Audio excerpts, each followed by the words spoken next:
Radisson hotel drugs కేసులో విచారణ వేగవంతం చేశారు పోలీసులు. ఇవాళ విచారణకు ప్రముఖ డైరెక్టర్ క్రిష్ హాజరు కానున్నారు. ఇప్పటికే క్రిష్ పేరును ఎఫ్ఐఆర్లో చేర్చారు. క్రిష్ కు వైద్య పరీక్షలు నిర్వహించి డ్రగ్స్ తీసుకున్నారా లేదా అనేది విచారణలో తేల్చనున్నారు. ఇప్పటికే ఈ కేసులో 4 అరెస్ట్ అయ్యారు. పరారీలో ఉన్న చరణ్, సందీప్ నీల్, నటి లీషి, శ్వేత కోసం గాలింపు చేస్తున్నారు. వివేకానందకు సయ్యద్ అబ్బాస్ అలీ 10 సార్లు డ్రగ్స్ సరఫరా చేసినట్లు గుర్తించారు. సయ్యద్ అబ్బాస్ అలీ, వివేకానంద, కేదార్ ముగ్గురు సెల్ ఫోన్స్ సీజ్ చేసి ఫోరెన్సిక్ ల్యాబ్ కు పంపారు.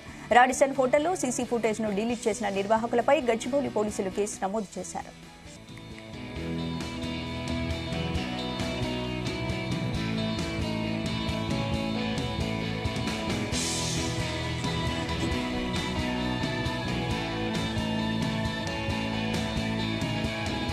ఇక రాడిసన్ హోటల్ డ్రగ్స్ కేసులో విచారణ వేగవంతం చేశారు పోలీసులు. ఇందుకు సంబంధించి పూర్తి అప్డేట్స్ మా ప్రతినిధి రవితేజ అందిస్తారు. రవితేజ, రాడిసన్ హోటల్ డ్రగ్స్ కేసులో పోలీసుల దర్యాప్తు వేగవంతం చేశారు. నేడు విచారణకు డైరెక్టర్ క్రిష్ కూడా హాజరయ్యేటువంటి అవకాశం ఉంది. క్రిష్ కి ఇప్పటికే గచ్చిబౌలి పోలీసులు ఫోన్ చేసి పిలిచినప్పుడు పోలీస్ స్టేషన్ కి హాజరవ్వాలంటూ కూడా ఆదేశాలు ఇవ్వడంతో తాను విచారణకు సహకరించి అవసరమైతే పరీక్షలకు కూడా సిద్ధమంటూ కూడా క్రిష్ ఈ విషయాన్ని గచ్చిబౌలి పోలీసులకు చేర్చడంతో ఈ రోజు క్రిష్ గచ్చిబౌలి పిఎస్ కి చేరుకున్న తర్వాత క్రిష్ కూడా మొన్న జరిగినటువంటి రాడిసన్ పబ్ ఈవెంట్ కి సంబంధించి డ్రగ్స్ స్వీకరించాడా లేదా అనే దానిపై అనుమానాలు ఉన్నాయి కాబట్టి అతని నుంచి కూడా శాంపుల్స్ తీసుకొని ఆ శాంపుల్స్ పాజిటివ్ నెగిటివ్ వచ్చేటువంటి రిపోర్ట్ ని బట్టి క్రిష్ పైన చర్యలు తీసుకునేటువంటి అవకాశం ఉంటుంది. ఇప్పటికే క్రిష్ ను ఈ రాడిసన్ బ్లూ డ్రగ్స్ కేసులో 8వ నిందితుడిగా చేర్చారు గచ్చిబౌలి పోలీసులు. క్రిష్ ఆ ఈవెంట్ జరిగే అరగంట ముందు గజ్జల వివేకానంద్ తో కలిసి చాలాసేపు కూర్చొని అతనితో డిస్కస్ చేసినట్టుగా కూడా పోలీసులకు కొంత సీసీటీవీ ఫుటేజ్ దొరికింది. దాన్ని బేస్ చేసుకొని ఆ ఆధారాలని పక్కగా రికార్డ్స్ లోకి ఎక్కించినటువంటి పోలీసులు క్రిష్ కి నోటీసులు జారీ చేసి ఈ రోజు హాజరవ్వాలంటూ కూడా ఆదేశాలు ఇవ్వడంతో మరి కాసేపట్లో డైరెక్ట్ క్రిష్ గచ్చిబౌలి పోలీసుల ముందు హాజరయ్యేటువంటి అవకాశాలు కనబడతా ఉన్నాయి. ఈ కేసులో ఇప్పటికే 4 అరెస్టు కావడము, 6 పరారీలో ఉండడం.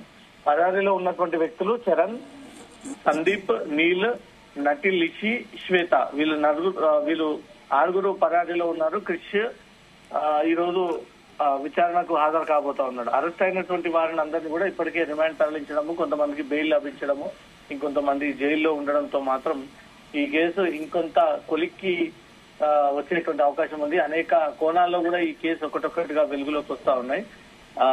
తాజాగా డైరెక్టర్ క్రిష్ పేరు, యూట్యూబర్ గా ఉన్నటువంటి లీసి గణేష్, తర్వాత శ్వేత, వీరు ముగ్గురు కొంత కీలకంగా మారారు ఈ కేసులో. కొంత టాలీవుడ్ కలరింగ్ కూడా దీంట్లో కనిపించడంతో సినీ ప్రముఖుల యొక్క పాత్ర కూడా దీంట్లో ఉండవచ్చు అనేది మాత్రం పోలీసులు భావిస్తున్నారు. సయ్యద్ అబ్బాస్ ని అరెస్ట్ చేసి పోలీసులు నిన్న రిమాండ్ తరలించడం జరిగింది.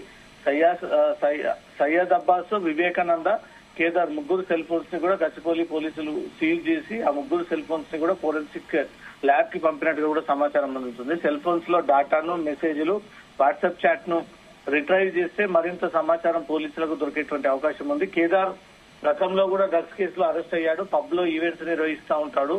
పబ్ లో డ్రగ్స్ జరిగినట్లు అనుమానిస్తున్నటువంటి గచ్చిబౌలి పోలీసులు కేదార్ పాత్రపై కూడా పూర్తి స్థాయిలో ఎంక్వైరీ చేయనున్నారు. డైరెక్టర్ క్రిష్ డ్రగ్స్ పార్టీలో పాల్గొన్నట్లు విచారణలో తెలియడంతో క్రిష్ ని పిలిచి ఈ రోజు డ్రగ్స్ పరీక్షలు చేస్తామంటూ మాత్రం పోలీసులు ఇప్పటికే ఈ విషయాన్ని మీడియా ముందు తెలియజేయడం జరిగింది. రాడిసన్ హోటల్లో ఆ రోజు జరిగినటువంటి ఈవెంట్ కి సంబంధించినటువంటి సీసీ ఫుటేజ్ ని అక్కడ ఉన్నటువంటి నిర్వాహకులు డిలీట్ చేయడంతో ఆ నిర్వాహకుల పైన పోలీసులు కేసు నమోదు చేసి ఎవరు ఆ రోజు డ్యూటీలో ఉన్నారు, ఎందుకు డిలీట్ చేయాల్సి వచ్చింది అనే దానిపై కూడా దీనిపైన విచారణ సాగిస్తా ఉన్నారు. అన్ని వైపుల నుంచి అన్ని కోణాల్లో ఈ రాడిసన్ డ్రగ్స్ కేసు కి సంబంధించినటువంటి వివరాలు సేకరించేటువంటి ప్రయత్నంలో పడ్డారు. చరణ్ అనే వ్యక్తి బెంగళూరు కేంద్రంగా ఈ డ్రగ్స్ దందా నడుపుతా ఉండడంతో కూడా పోలీసులకు అనుమానాలు వచ్చినాయి. దాంతో చరణ్ కి చెందినటువంటి మరో స్నేహితుడు బెంగళూరులో గతంలో రాయదుర్గం పోలీస్ స్టేషన్ లో పట్టుబడ్డటువంటి వ్యక్తి జాగర్లమూడి, అతని కూడా ఇన్వాల్వ్మెంట్ దీంట్లో ఉండొచ్చు. జాగర్లమూడి తేజ అనే ఒక వ్యక్తి పేరు కూడా తెరపైకి వస్తా ఉంది. ఈ చరణ్ కి జాగర్లమూడి తేజ ద్వారానే